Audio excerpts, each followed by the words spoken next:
So let's talk about gloss medium today and how you can make a thin gloss sealing for your acrylic paintings with it. In addition to the gloss medium, we need a little container where we can put the gloss medium in. Then we need a brush. I like to use these rather big brushes and a bit of water. So let's put a bit of gloss medium in. I'm using quite a big quantity today because I have several collage papers which I want to work on. And we're going to mix a bit of water in.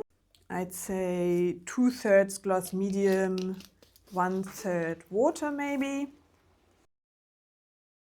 And we mix it. And now we're just taking our brush and putting the gloss medium everywhere on our collage paper. I like to put it on with these loose brush strokes. That works quite well for me. Make sure that it goes everywhere.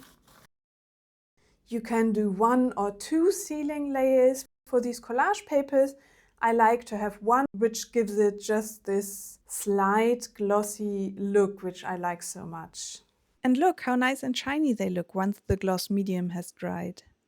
And this is how easy you can make a gloss sealing for your acrylic painting. So I'm going to do the same thing on 2 more of these collage papers now. But I think for you this has been enough to understand how this gloss sealing is working. So whilst I'm doing the other papers, you might want to check out this next video. And don't forget to like this one if you enjoyed it. And we are going to see us in the next one. Bye bye!